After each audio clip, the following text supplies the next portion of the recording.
जीते चाहे ज़्यादा वोटों से जीते, ये अफ़वाह है कि मुख्यमंत्री 3 महीने के लिए, 4 महीने के लिए, कुछ दिनों के लिए बना-बनाया मुख्यमंत्री मिला है। आपको तो सिर्फ़ एमएलए बनाना है। सारा करनाल नैब दे नाल।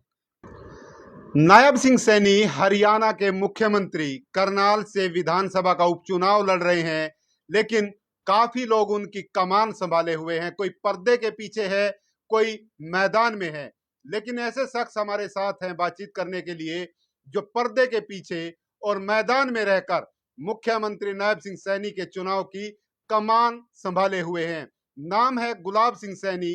कनाडियन गवर्नमेंट में रहे हैं, कनाडा में पॉलिटिशियन है, वहां पर हरियाणा के युवाओं की आवाज को उठाते हैं। क्या क्या इन्होंने वहां पर किया है हरियाणा के युवाओं के लिए, और इस चुनाव में वो किस तरह से इस चुनाव की कमान संभाले हुए हैं, इन सभी मुद्दों पर बातचीत करेंगे।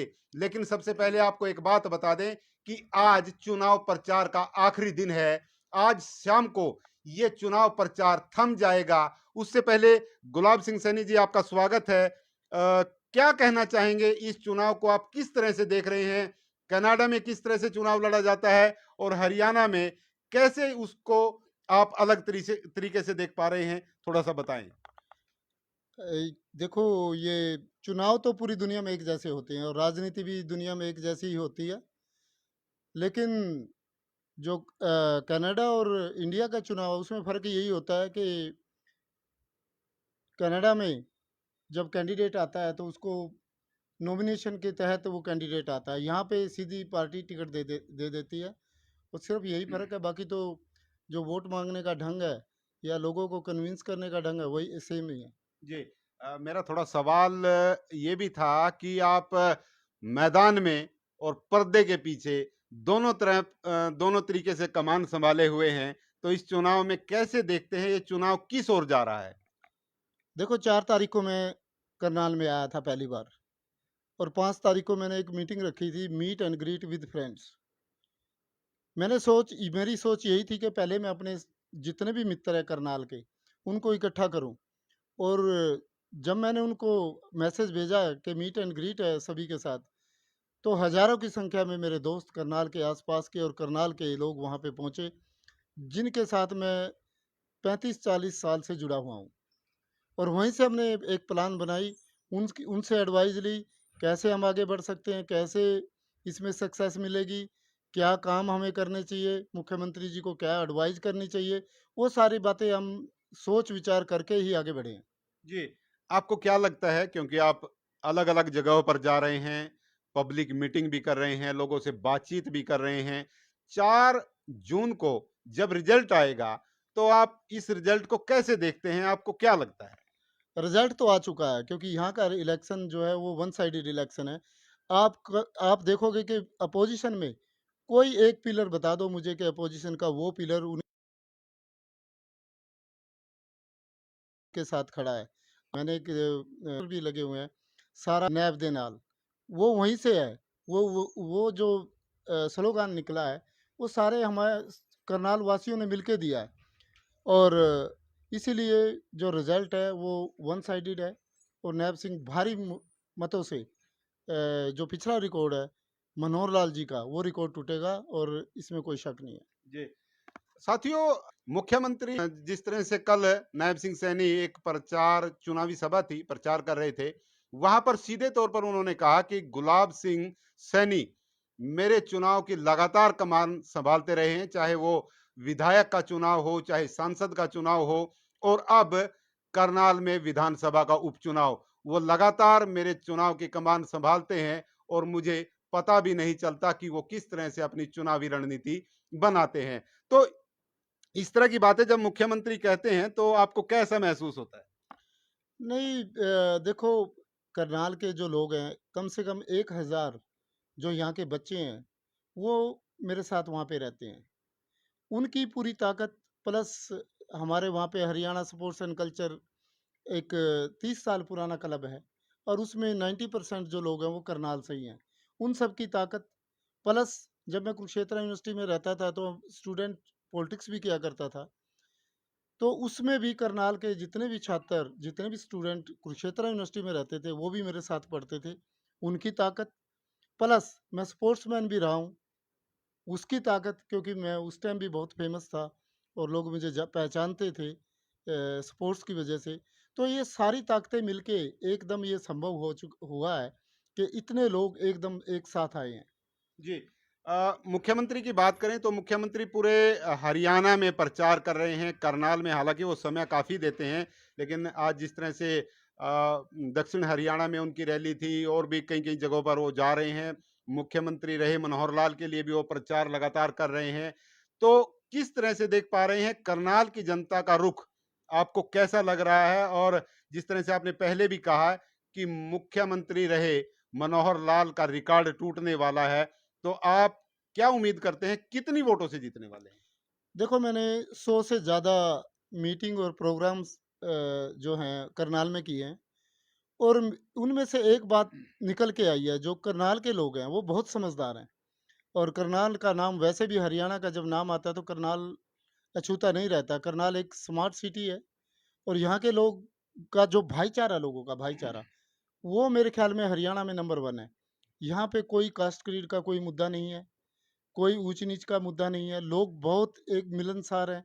और दूसरी बात, लोग ये चाहते हैं कि जो वादे या जो एजेंडा में जो काम थे 2019 में जो वादे किए थे मुख्यमंत्री जी, जो काम कर रहे थे मनोहर लाल जी, उन्हीं को अधूरे जो काम पड़े हैं, पेंडिंग काम पड़े हैं, वो तभी पूरे हो सकते हैं जब सेम पार्टी से कोई आए।